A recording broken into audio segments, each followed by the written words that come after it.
তারা সকালবেলা উঠেই গরম পরোটা, লুচি, ছোলা ভাটুরা খাচ্ছেন, মহানন্দে আছেন। আমরা রবি ভাইদের মতো লোকরা, আমার স্যার, আমার শ্রদ্ধেয় শিক্ষক প্রফেসর কলিমুল্লাহ, আমাদের খুব যন্ত্রণা বেশি, বুঝছেন। ভাবতেছি কষ্টে ফিস্টে কোন রকমে প্লেন ভাড়াটা জোগাড় করে আপনার কাছে চলে যাব, কি করব বলেন, কিছু করার তো নাই। তাদের কিছু হবে না, এই সকল মানুষদের কিছু হয় না। তারা অনেক টাকা পয়সা নিয়ে তো বর্ডার অতিক্রম করেছেন। সচেতন মানুষগুলোকে বসতে হবে, কাশ্মীরের এই যে একটা সমস্যা, এটার একটা সমাধান হতেই হবে। তা না হলে আমরাও শান্তিতে থাকবো না। আমরা কেন কষ্ট পাবো? আমাদের সাথে তো কোনো সমস্যা নাই। এখন দুটো দেশের মধ্যে এই সমস্যাগুলো যখন তৈরি হয়, তখন একটা ইস্যু তৈরি হয়ে যায়, হিন্দু মুসলমান, এই কমিউনাল রায়ট হয়, সাম্প্রদায়িক দাঙ্গা হয়। তাহলে ভারতের যে রাষ্ট্রীয় ব্যবস্থাটা, এটা তো আস্তে আস্তে দুর্বল হয়ে যায়। আর তার উপরে তাদের যে হিন্দুত্বা বলেন, এই বলেন সেই বলেন, এইগুলো তাদের মন বিভিন্ন ধরনের ব্যাখ্যা দিয়ে থাকে না। তো আমার প্রশ্ন হলো, এইবার আসেন, এবার যদি পাকিস্তান যদি নিউক্লিয়ার চার্জ করে, প্রথমেই আগ্রার তাজমহল নাই, আগ্রা ফোর্ট নাই, দিল্লির লাল কেল্লা নাই, তারপরে আপনার গোলকোন্ডা, বিজাপুরের প্যালেস গুলা, দিল্লির প্যালেস গুলা, হায়দ্রাবাদের নিজাম প্যালেস, সব শেষ। মুসলিম আর্কিটেকচার সমস্ত কিছু বিনাশ হয়ে যাবে, কারণ সবকিছুই পড়ে গেছে ভারতে। আর হিন্দুদের সভ্যতার সবকিছুই পড়ে গেছে আপনার বর্তমান পাকিস্তানে। আপনি জানেন যে পাকিস্তানের যে সামরিক ডিক্টেটর, যাকে বলি আমরা আইয়ুব খান, আইয়ুব খানের গ্রামের নামটা হলো রেহেনা গ্রাম। সেখানে এখনো 35% হিন্দু, এবং আইয়ুব খানের জীবদ্দশায় সেখানে হিন্দুর সংখ্যা ছিল 45%। আর আইয়ুব খানের জেলাটার নাম হলো, আগে ছিল যেটা আপনার এখন যে নতুন জেলা হয়েছে হরিপুর, রাজা হরির নামে। সমস্ত হিন্দু সভ্যতাই তো বর্তমান পাকিস্তানে। তো যুদ্ধ করবেন কার সাথে? এত আষ্টে পৃষ্ঠে বাধা, এগুলো তো ভারতের যারা নৃতত্ত্ববিদ, পাকিস্তানের যারা ঐতিহাসিক, পাকিস্তানেও কিন্তু অনেক ইন্টেলেকচুয়াল আছে, অত্যন্ত লেখাপড়া জানা মানুষ, এবং ভারতে তো আছেই। তারা তো আমি যে সাধারণ মানুষ, ইতিহাসটা সাধারণভাবে বললাম, তারা আরো ডিপে জানেন। আপনি রমিলা থাপার বেঁচে আছেন, ওনার বয়স 90 আপ। প্রফেসর রমিলা থাপার, তাকে জিজ্ঞেস করেন। প্রফেসর ইরফান হাবিবকে জিজ্ঞেস করেন। তারা রামচন্দ্র গুহাকে জিজ্ঞেস করেন যে আমি যে তথ্যটা দিলাম এটা সত্যি না মিথ্যা। তাহলে যুদ্ধ করবেন কার সঙ্গে? এই যে একটা টেম্পু তৈরি হয় প্রতি বছর, ব্লেম গেম শুরু হয়, যেটা রবি ভাই একটা চমৎকার কথা বলেছেন, যে কোনো কিছু হলে টেররিস্ট। এটা এবার পাকিস্তান বলে নাই যে ভারতীয় টেররিস্টরা বালুচিস্তানে আক্রমণ করেছে, কিন্তু ইন্ডিয়া বলে দিয়েছে যে পাকিস্তানের টেররিস্টরা বলেছে। এই যে একটা গেম শুরু হয়েছে, এটা তো it is being continued up to 78 years. এটা চলছে 78 বছর যাবত। আমরা খুব টায়ার্ড। আমরা যারা প্রতিবেশী রাষ্ট্র, আমরা যারা বসবাস করছে, মানে আমাদের যারা পালিয়ে গেছেন, তাদের উপরে মানে যদি কোনো যুদ্ধ অবস্থা তৈরি হয়, তাহলে তাদের উপরেও বা কোনো আক্রমণ হতে পারে কিনা।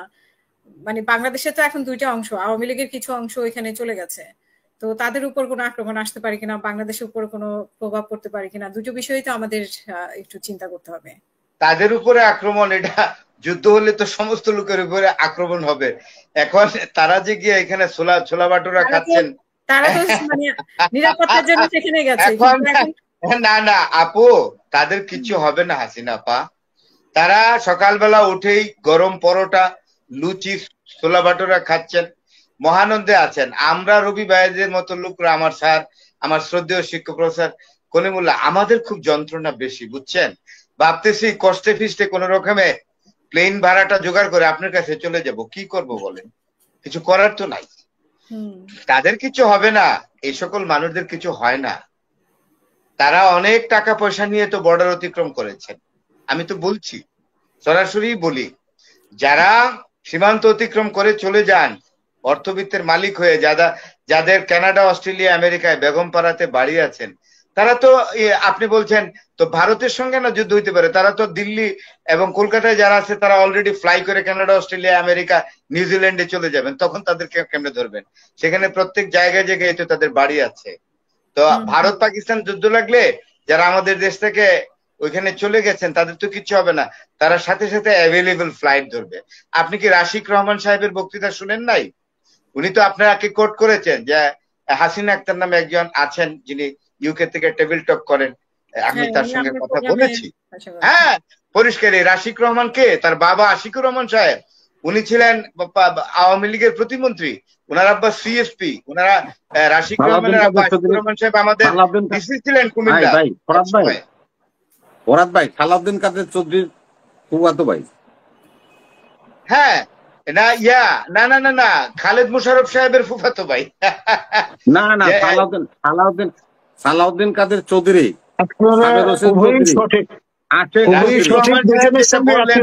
আমি আপনাকে বলি, বলছেন যে মেজর জেনারেল খালেদ মোশাররফ সাহেব হলো আমার আব্বার খালাতো ভাই, তারা খালাতো ভাই।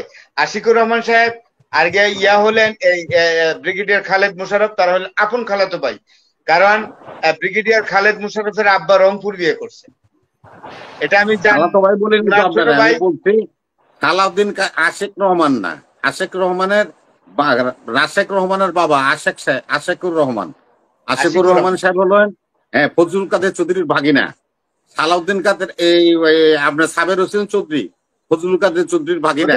আমাদের খালেদ মোশাররফেরও কিন্তু ওটা অন্য জিনিস, ফুফু তো অন্য জিনিস। আমি বলছি জেনারেল মজার ব্যাপার হচ্ছে যে রবি ভাই যা বলছেন সেটাও সঠিক, আমাদের প্রফেসর ফরহাদ সাহেব বলছেন সেটাও সঠিক। আমি তো এই পরিবারকে দুদিন ধরে চিনি। আপনার আমি রংপুরে পোস্টেড ছিলাম 4 বছর। রাশেক রহমান আপনার আশিকুর রহমান সাহেবের ছেলে, এবং আশিকুর রহমান সাহেব টানা 30 বছরের বেশি সময় ধরে আওয়ামী লীগের ট্রেজারার, এবং বঙ্গবন্ধু এভিনিউতে যে আওয়ামী লীগের অফিস এটা কিন্তু ওনার তত্ত্বাবধানে চলে। ধন্যবাদ। আশিকুর রহমান সাহেব সিএসপি অফিসার এবং মুক্তিযুদ্ধের সময় উনি টাঙ্গাইলের এসডিও ছিল। জি ফরহাদ ভাই। হ্যাঁ, এখন যে জিনিসটা বলছেন যে যুদ্ধ হলে, এখন আমার যেটা কথা, আমরা প্রতিবেশী রাষ্ট্র, যেটা রবি ভাই এবং আমার স্যারও বলে গেছেন, কলিমুল্লাহ স্যারও সুন্দর করে বলেছেন যে আসলে এগুলো আমাদের উপর আমরা পোহাবো কেন?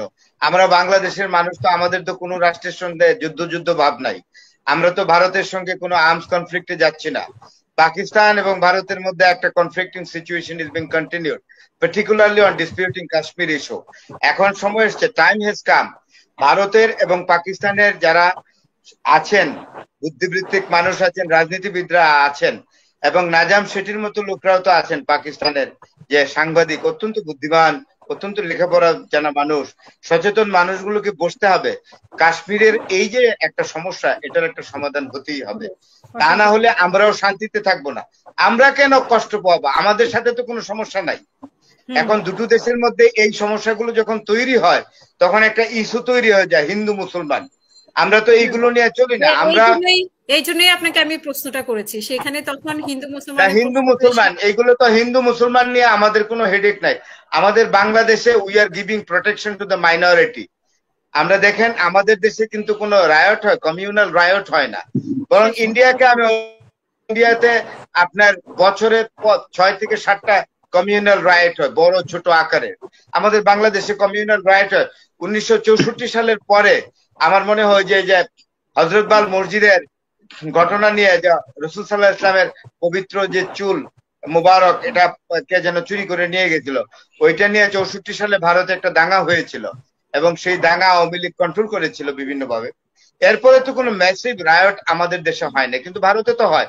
নাগপুরে হলো না ওই দিন, এই যে সম্রাট ঔরঙ্গজেবের যে টম স্টোন বা টম যে ভাঙতে গেল, এই নিয়ে নাগপুরে হলো, এবং সেখানে তো একজন মুসলমান নেতাকে দায়ী করলো তারা, ফাহিম খানকে, এবং তার বাড়িটাকে ঘুরিয়ে দেওয়া হলো। না, সেদিন মুর্শিদাবাদে তো হলো, মুর্শিদাবাদে এই যে কদিন আগে, 3 দিন আগে। এই যে মুর্শিদাবাদে দেখেন, মুর্শিদাবাদে কত বড় হয়ে গেল। সেখানে একজন আমাদের হুমায়ুন কবির নামে এক মুসলিম যে বিধানসভার সদস্য আছে, সরাসরি একদম ঘোষণা করেছে যে ওই এত বড় বড় কথা অভিষেক যদি বলে, তাহলে সে মুর্শিদাবাদের ইয়াতে গিয়ে বলো, মাটিতে দাঁড়িয়ে। আমি তাহলে এই যে চলছে, এগুলো তো, ভারত একটা রাষ্ট্র না, ভারত হলো একটা ইউনিয়ন টেরিটরি। সেখানে ভারতের এখন 28 থেকে 29টা ছোট ছোট রাজ্য আছে। প্রায় প্রত্যেকটা রাজ্যেরই আলাদা ল্যাঙ্গুয়েজ আছে, তাদের ফুড হ্যাবিট আলাদা, তাদের নিজস্ব কালচার, ইতিহাস আছে। তো তারা একটা চুক্তির মাধ্যমে, একটা কনফেডারেশনের মাধ্যমে কিন্তু ইউনিয়ন টেরিটরি অন্তর্ভুক্ত, এবং এটার দিল্লি।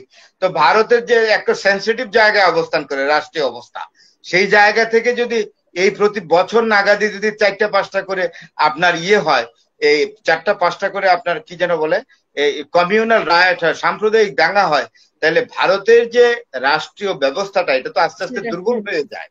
আর তার উপরে তাদের যে হিন্দুত্বা বলেন, এই বলেন সেই বলেন, এইগুলো তাদের মন ধরনের ব্যাখ্যা দিয়ে থাকেন। আরেক ভগবত গীতা, বেদ, তারপরে আপনার রামায়ণ, মহাভারত, এগুলা কিন্তু আমাদের মতো তুচ্ছ মানুষরাও কিন্তু পড়ি, কারণ ভারতের তো এগুলা মহাভারত এবং রামায়ণ এগুলো মহাকাব্য হিসেবে আমরা পড়েছি, বেদও পড়েছি, রামবেদ, শ্যামবেদ, যদুবেদ, অথর্ববেদ পড়ি নাই, গীতা, উপনিষদ আমরা পড়েছি, না পড়লে কেমন করে হবে, আমরা তো দেখেছি।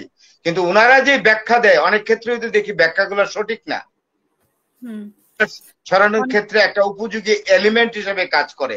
তাহলে আমি ভারতের বুদ্ধিজীবী এবং ধর্মীয় ব্যাখ্যা, সনাতন ধর্মের ব্যাখ্যা যারা দেন তাদের প্রতিও আজকে এই শোতে আমার একটা আবেদন থাকবে যে দয়া করে আপনারা ধর্মীয় ব্যাখ্যাগুলো এমন ভাবে দিবেন না যেটা সাম্প্রদায়িকতাকে উস্কে দেবে। ধন্যবাদ।